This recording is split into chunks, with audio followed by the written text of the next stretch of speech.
সুপ্রিয় দর্শক শ্রোতা, আসসালামু আলাইকুম। এনসিপি, জামাত ইসলাম এই দুটি দলের মধ্যে নির্বাচনে একটি জোট হওয়ার সমূহ সম্ভাবনা আমরা দেখছি। তবে ইতিমধ্যে আপনারা দেখেছেন যে এনসিপির পক্ষ থেকে প্রায় তাদের যে নির্বাহী কমিটির ৩০ জন সদস্য এই জামাত ইসলামের সাথে যাতে এনসিপি জোট না করেন তারা চিঠি দিয়েছেন। তারা চিঠি দিয়ে জানিয়েছেন এই জোটটি করলে তারা হয়তো এনসিপির সাথে থাকবে না। ইতিমধ্যে আমরা দেখেছি যে সামান্তা শারমিন, তাসনিম জারা এবং তানজুমা জারিন তারা কিন্তু এনসিপি থেকে পদত্যাগ করেছেন।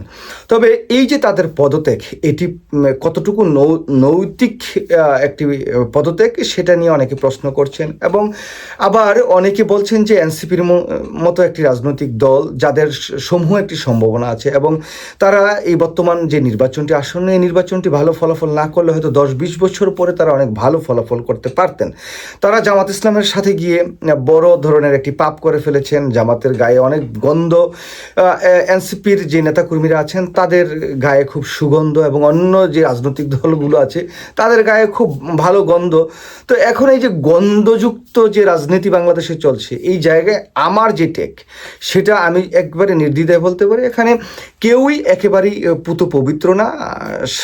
মানে এই জায়গায় যে একেবারেই খুব ভালো মানুষ, এটা বিএনপির নেতাকর্মীরা বলেন, জামাত ইসলামের নেতাকর্মীরা বলেন, এনসিপির নেতাকর্মীরা বলেন, কেউই কিন্তু না।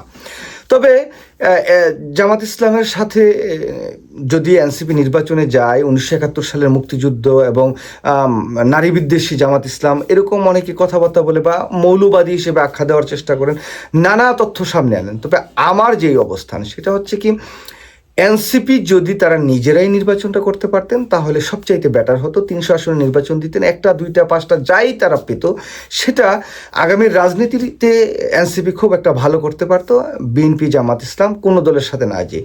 তো সংবাদ মাধ্যমে নানা সংবাদ প্রকাশিত হচ্ছে, সেই জায়গায় আমরা যেটা দেখছি যে বিএনপির কাছে কিন্তু এই এনসিপি গিয়েছিলেন, বিএনপি মোটামুটি এনসিপিকে রিজেক্ট করে দিয়েছেন। আর বিএনপির পক্ষ থেকে হয়তো এনসিপিকে বলা হয়েছে, যেটুকু জানি, যে 3 থেকে 4টি বা 5টি আসন তাদেরকে দিতে পারেন, তার বেশি না। কিন্তু জামাত ইসলামের সাথে যদি তারা জোট করেন, জামাত ইতিমধ্যে 30টি দেওয়ার জন্য রাজি হয়েছেন, হয়তো বা তারা সেই জায়গায় 40, 45 বা 50টিও আসন পেতে পারেন। তবে সমকালে একটি সংবাদ প্রকাশিত হয়েছে, এই যে জামাতের সাথে এনসিপির যে জোট, সেই জোটটি হওয়ার মাঝে সবচেয়ে বড় বাধা হচ্ছে সাবেক 2জন উপদেষ্টা, যারা জুলাই আগস্ট বিপ্লবে অন্যতম সাহসী ভূমিকা পালন করেছেন। কিন্তু অন্তর্বর্তীকালীন সরকারের এই 2জন উপদেষ্টা যখন ছিলেন, সেই থাকার সময়কালীন তাদের বিরুদ্ধে নানা অনিয়ম দুর্নীতির অভিযোগ আছে। জামাতের পক্ষ থেকে বলছেন যে এই 2জনকে যদি এই জোটে নেওয়া হয় এবং তাদেরকে যদি জামাত নির্বাচন করতে দেয় জামাতের পক্ষ থেকে বা এই জোটের পক্ষ থেকে, তাহলে তাদের গায়ে যেই কাদা লেগে আছে ইতিমধ্যেই, সেই কাদাগুলো জামাতের শরীরেও আসবে। এমনিতেই জামাতের নিয়ে অনেক বিতর্ক আছে, জামাতকে মানে ছোট করে দেখা বা আন্ডার এস্টিমেট করার জন্য অনেক কথা আছে, অনেক মৌলবাদী, 71-এর যুদ্ধপরাধী সহ নানাবিধ কথাবার্তা বলেন। তো জামাত সেই জন্যই তারা বলছেন যে অন্তর্বর্তীকালীন সাবেক 2 উপদেষ্টা মাহফুজ আলম ও আসিফ মাহমুদ সজীব ভুঁইয়াকে জোটে প্রার্থী করতে রাজি নয় জামাত ইসলাম। দলটির বক্তব্য, প্রার্থী করলে 2 উপদেষ্টা বিতর্কিত কাজের দায় পড়বে জামাত এবং এনসিপি জোটের উপর, আর এই জোটকে সরকারের আশীর্বাদ পুষ্ট হিসেবে চিত্রায়িত করে প্রতিদ্বন্দ্বীরা ভোটের প্রচারণায় সমালোচনা করবে। এখন এই কথাটি যেমন বলছেন, এখানে এই আসিফ মাহমুদ সজীব ভুঁইয়া, তার বিরুদ্ধে দুর্নীতির অভিযোগ আছে, তার এপিএস এর বিরুদ্ধে দুর্নীতির অভিযোগ উঠেছে, কিন্তু মাহফুজ আলমের বিরুদ্ধে ঠিক সেরকম দুর্নীতির অভিযোগ না উঠলেও তার ভাই এবং তার আত্মীয় স্বজনরা ব্যাপকভাবে দুর্নীতি করেছেন এমন প্রচারণা আছে। তার সাথে সাথে জামাত ইসলামের যিনি প্রতিষ্ঠাতা, তাকে নিয়ে এই মাহফুজ আলম বেশ কিছু বিতর্কিত মন্তব্য করেছেন বিগত দিনে যখন তিনি উপদেষ্টা হিসেবে ছিলেন। তো এই সকল বিষয়গুলো কিন্তু সামনে আসছে। ইতিমধ্যে আপনারা জানেন যে সামান্তা শারমিন, তাসনিম জারা এবং তাসনুবা জাবিন তারা এনসিপি থেকে পদত্যাগ করেছেন। অনেকেই বলছেন যে তারা এনসিপিকে থেকে পদত্যাগ করে নীতি নৈতিকতা আসলে কতটুকু বিসর্জন দিলেন, বা তারা আবার অনেকে বলছেন যে তারা পদত্যাগ করে অনেক ভালো কাজ করেছেন, তারা স্বতন্ত্র হিসেবে নির্বাচন করবেন। ইতিমধ্যে সামান্তা শারমিন বলেছেন তিনি নির্বাচনই করবেন না। তো এখন এই যে এনসিপির মধ্যে যে নারী নেতৃত্বরা আছেন বা নারী নেতারা আছেন, তারা অত্যন্ত শিক্ষিত, প্রজ্ঞাবান এবং এক একজনের জায়গায় অত্যন্ত প্রতিষ্ঠিত। তো তারা হঠাৎ করে এই যে জোটে যাওয়াকে কেন্দ্র করে তারা দল থেকে বের হয়ে যাওয়া, এটা আজকে তারা করলেন, এটা আমি মনে করি এটা ভালোই হয়েছে। হয়তোবা আগামী দিনে এনসিপিকে আরও তারা ক্ষতি করতে পারতেন কোনো না কোনোভাবে, কারণ এই যে শর্ট টেম্পার মানুষদের নিয়ে আসলে খুব ভালো কোনো কাজ করা যাবে সেটা আমি কোনোভাবেই মনে করি না। কারণ দেখুন, রাজনীতিতে আলোচনা সমালোচনা বা পক্ষ বিপক্ষ আছে।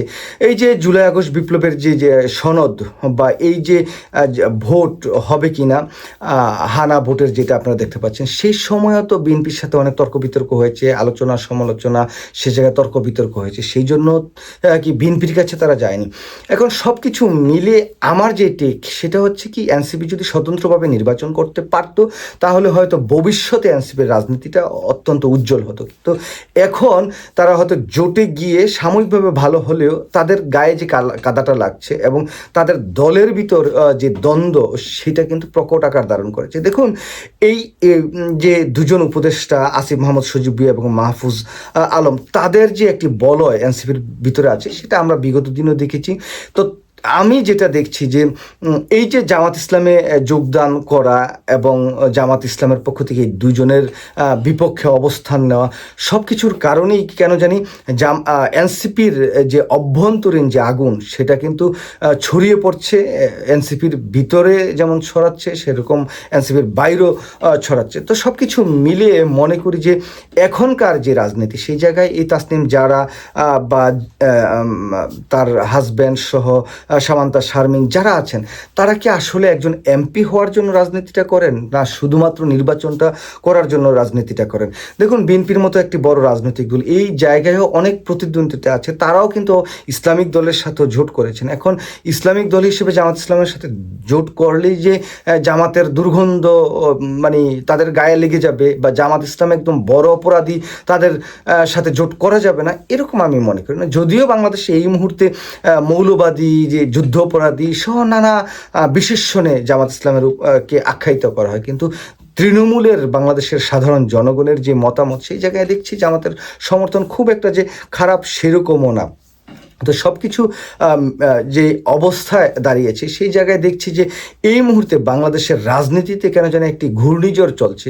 দেখুন, মাহমুদুর রহমান মান্না, নাগরিক ঐক্যের যিনি আহ্বায়ক, তিনি অত্যন্ত প্রজ্ঞাবান একজন রাজনীতিবিদ। তার যে বক্তব্য গতকাল শুনলাম, সেই জায়গায় তিনি বলছেন যে 30 বা 32-31 কোটি টাকার যে বিষয় নিয়ে আলোচনা হচ্ছে, তিনি ঋণ খেলাপি হয়ে গেছেন, সেই কাজটি তিনি করেছেন। আবার তিনি বক্তব্য দিয়ে বলছেন যে কেউ যদি তাকে সাহায্য করে বা এই সামান্য, আরে ভাই, 30 কোটি টাকা কি সামান্য টাকা নাকি? আপনার মতো এত ভালো ভালো কথা বলা একজন মানুষ, যে সব সময় খুব সাজানো গুছানো সুন্দরভাবে কথাবার্তা বলেন, তো সেই জায়গায় আপনার মতো মানুষ একজন ঋণ খেলাপি, সেই মানুষটা আবার রাজনীতি করছেন, আবার সে জায়গায় এসে বড় বড় কথা বলছেন। দেখুন, আবার কার সাথে, সাবেক আওয়ামী লীগের একজন নেতার সাথে আতাত করে কিন্তু তিনি এই যে লোনগুলো নিয়েছেন, সেই লোনগুলো আবার তিনি পরিশোধও করেননি। এখন তিনি এসে বড় বড় কথা বলেন। দেখুন, এই যে সাবেক প্রধানমন্ত্রী বেগম খালেদা জিয়া মাত্র 2 কোটি টাকার জন্য বা 3 কোটি টাকার জন্য তাকে জেল খাটতে হয়েছে, তাকে এতিমের টাকা চুরি করা এরকম একটি অপবাদ দেওয়া হয়েছে। অথচ সেই সময় আমরা দেখেছি কি, এই যে এতিমের টাকা বেড়ে 8 কোটি 9 কোটি টাকা হয়েছে, ব্যাংকের টাকা ব্যাংকেই ছিল। তারা বলছেন, মানে সেই সময় আওয়ামী লীগ বলেছিলেন যে তিনি এই টাকাগুলো সরিয়ে নেওয়ার চেষ্টা করেছেন, অথচ সে তার সাথে কোনো সম্পৃক্ততাই ছিল না বেগম জিয়ার। অন্যান্য জায়গায় আমি দেখছি যে এই যে বৈফর কিছু রাজনৈতিক দল আছে, তারা তাদের নিজেদের দল বিলুপ্ত করে বিএনপির সাথে জোট করে বিএনপির প্রতীক নিয়ে নির্বাচন করতে চেয়েছে। এই যে একটি অস্থির একটি অবস্থার মধ্যে আছে রাজনীতিতে, যেমন ঘূর্ণিঝড় চলছে, আগুন চলছে, নানা সমীকরণ নানা পর্যায়ে থেকে দেখছি। তো সর্বোপরি যে বিষয়টি বলতে চাই, যে মাহফুজ এবং এই যে আসিফ মাহমুদ সজীব ভুঁইয়া, তাদেরকে বাদ দিয়ে যদি এনসিপি সত্যিকার অর্থেই জামাত ইসলামের সাথে জুটে যায়, তাহলে এনসিপিতে প্রাইমারি এই নির্বাচনের আগে বড় ধরনের একটি বিপর্যয় ঘটবে। সেই বিপর্যয়টা শুরুই হয়ে গেছে ইতিমধ্যে, তো সেটা আরও বাড়বে। আর অন্যদিকে বলবো যে জামাতের সাথে এনসিপি যাওয়াটা আমি কোনো দোষের কিছু দেখি না। রাজনীতিতে বিএনপি জামাতের সাথে বিগত দিনে জোট করেছে, এখন এনসিপি যদি জামাতের সাথে জোট করে তাহলে খারাপ কিছু না, করতেই পারে। রাজনীতিতে এরকমই হওয়ার কথা। আর রাজনীতি মানেই এখন যেটা হয়ে দাঁড়িয়েছে যে ওই যে এমপি নির্বাচন হওয়া, মন্ত্রী এমপি হওয়া, সেটা আমরা সব দিক থেকেই দেখছি। তো এখন যেই পালে হাওয়া যেদিকে যাচ্ছে বা হাওয়া যেদিকে পাল্টা তো সেদিকেই ধরবে। এখন সব রাজনৈতিক দলের নেতা কর্মী সব দল একই কাজ করছে, সেই জায়গায় এনসিপি তার বাইরে কিছু না। বাংলাদেশের রাজনীতিটাই আসলে এরকম।